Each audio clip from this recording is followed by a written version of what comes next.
got my finger on the trigger. I'm gonna pull it. 1975 had Queen. It had Fleetwood Mac. But tucked between those household names were 10 songs that hit the top of the charts, stopped entire rooms cold. Some of these tracks went number one, but the bands behind them, gone. And the stories behind how they got there and why they disappeared are more interesting than most people realize. Today, we're pulling 10 records out of 1975 that most music channels won't touch. Getting one song right is harder than it sounds. These 10 acts did exactly that. Close my eyes again. And if you're new to here, subscribe right now. Every week, we go deep into the records, the sessions, and the history behind music that deserves more than a streaming algorithm. 1. How long, Ace? How long has this been going on? How Long has been on the radio, in commercials, and in films for 50 years. Most people know it immediately. Almost nobody knows the band that made it.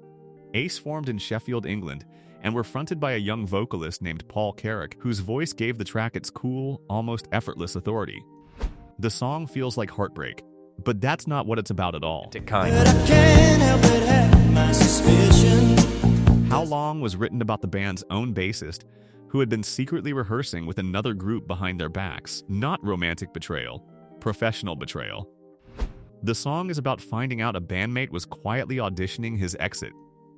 Carrack turned that very specific grievance into something universally relatable, which is genuinely rare songwriting. They recorded it at Rockfield Studios in Wales, the same studio Queen would use shortly after to lay down Bohemian Rhapsody.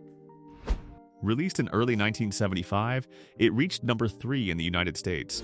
But I can't help but have my suspicion. Then, Ace faded almost as quietly as they'd arrived. The band dissolved without ceremony, but Carrack was far from finished. He went on to sing lead for Squeeze, and later became the voice behind Mike and the Mechanics' The Living Years. How Long was just the beginning of his story, even as it was the entirety of Ace's. 2. Fallen in Love, Hamilton, Joe, Frank, and Reynolds. Baby, baby, falling in love. I'm falling in love again. The name sounds like a law firm. The music sounds like a California summer with the windows down and nothing on the schedule. Joe, Frank, and Reynolds had already moved through the early 1970s with modest success. A few records that made moderate noise and then faded. But 1975 was different. Fallen in Love was polished California soft rock, built on layered harmonies and keyboard arrangements that felt warm without being saccharine. It was radio ready in the most genuine sense. Here's the detail most people don't know. Reynolds wasn't even in the group anymore by the time this song came out. Dan Hamilton and Joe Frank Corallo had brought in a new member but kept the original name because it was the one the industry recognized. The band that recorded the #1 Billboard Hot 100 hit wasn't the band the name suggested. Fallen in Love was recorded at ABC Dunhill Studios in Los Angeles, a label known for clean, commercial production that prioritized radio performance above everything else. The track landed exactly where it was aimed. Despite hitting the top of the charts, nothing they released afterward came close. 3. Sky High, Jigsaw.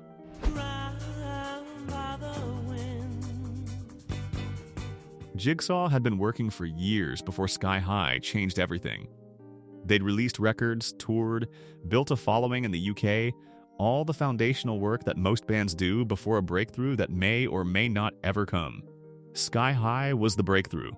A string-filled anthem that blended the rhythmic energy of the disco era with soft rock's melodic instincts, driven by Des Dyer's soaring falsetto. The arrangement was built to feel cinematic, bigger than a single. Recorded at Decca Studios in London, the track peaked at number 3 in the United States and reached the top 10 in over a dozen countries. Internationally, for a moment, Jigsaw was everywhere. Then they tried to follow it up. Nothing landed. The momentum that Sky High had generated, the international chart positions, the radio saturation, didn't transfer to whatever came next. It almost never does for one-hit wonders, and the reason is usually the same. The first song caught a moment perfectly. 4. Love, a pop record. It began as a lullaby. Minnie Riperton would sing it to her baby daughter Maya at home, an intimate, almost private melody with no commercial ambition behind it. Her husband, songwriter Richard Rudolph, helped develop it into a full track. Together they recorded it at Studio M in Chicago, a modest, quiet studio that suited the song's fragile, close-up quality. Instead, in April 1975, Lovin' You went to #1. What carried it there was Ripperton's 5-octave vocal range, specifically the whistle register high notes that appear in the song's final section. There was nothing else on the radio that sounded like it, not close.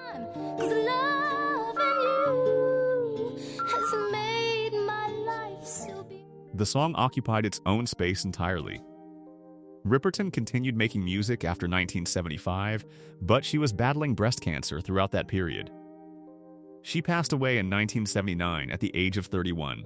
Lovin' You remains her definitive recorded moment, a song that started as something she sang to her child in private and ended up touching millions of people who heard it on the 5. Magic Pilot. Pilot formed in Edinburgh, Scotland, and their members were not newcomers. They were experienced session musicians who had spent years playing on other people's records before deciding to make their own. When they did, they made Magic, one of the most immediately recognizable pop singles of the entire decade. The production matches the song's energy perfectly, giving it a shimmer that radio loved. Magic was recorded at Abbey Road Studios in London, produced by Alan Parsons, who had just finished working with Pink Floyd on The Dark Side of the Moon. Parsons brought a clean, expansive production approach to Pilot's material that made even lightweight pop feel wide and cinematic. The track became a hit, found its way into films and television placements, and stuck around in popular culture well beyond 1975. But Pilot never repeated it. Shifting tastes and declining label support pushed them out of the conversation. Today, the name Pilot draws a blank for most people. Magic draws instant recognition. That gap between a song's longevity and a band's legacy is exactly what defines a one-hit wonder. 6. Dreamweaver. Close my eyes again. Gary Wright. Gary Wright had spent years in the music industry as a keyboard player and collaborator before Dreamweaver.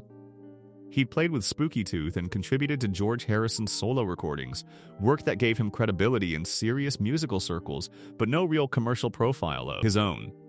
The inspiration for Dreamweaver came during a trip to India. Wright had been reading a spiritual text and found himself drawn toward introspection. He returned to California with the idea and built the track from there. At the record plant in Los Angeles, he recorded Dreamweaver using only synthesizers, ARP instruments, and a drum machine. The song was built entirely from electronic sources at a time when that approach was genuinely unusual. Predating the synth pop movement by nearly a decade, released in late 1975, Dreamweaver climbed to #2 on the Billboard Hot 100 and became a fixture of late-night radio throughout the mid and late 70s. 7. Love Won't Let Emmy Wait. Major Harris. Time is right. 5.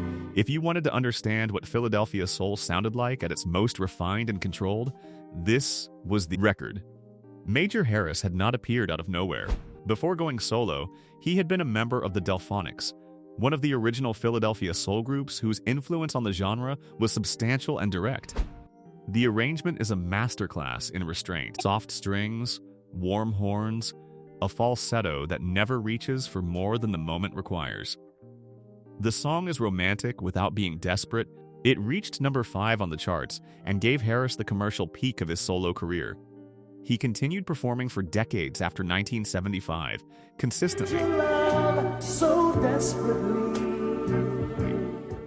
But nothing he released ever matched the reach of this single. It still appears on love song compilations and late-night radio programs today, nearly 50 years after it was recorded. Some songs outlast the careers that produced them. This is one of them. 8. 18 with a Bullet. Pete Wingfield. Got my finger on the trigger. I'm gonna put it. Pete Wingfield was not trying to be a pop star. That's the most important thing to understand about this record. He was a session pianist and producer, a behind-the-scenes professional who made other people's records sound better. He knew the industry from the inside, understood its rhythms and its language, and had no particular ambition to step in front of a microphone.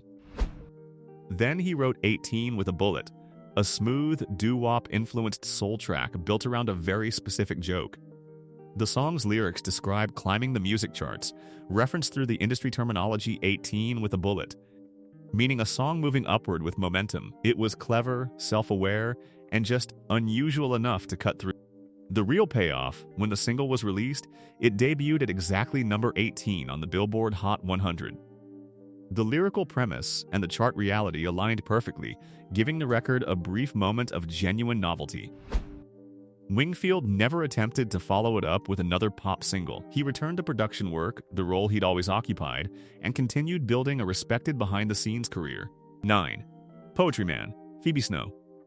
Phoebe Snow recorded Poetry Man in New York City in 1975 with a small group of musicians who gave her space. The track is built on restraint, gentle chord progressions, airy phrasing, deliberate silences where other producers would have filled in with strings or percussion. Snow's voice sits at the intersection of folk, jazz, and soft rock, a blend that was genuinely difficult to categorize in 1975 and remains difficult now. Poetry Man doesn't sound like a calculated commercial product. It sounds like a document, a specific moment between specific people, captured and released into the world. Her songwriting and vocal control were praised in terms that very few. Snow continued making music throughout her career. She passed away in 2011. Leaving behind a catalog that her core audience valued deeply, even as mainstream recognition never fully returned. Poetry Man remains the record that introduces most people to her. A quiet masterpiece that said more through restraint than most artists manage with everything at full volume.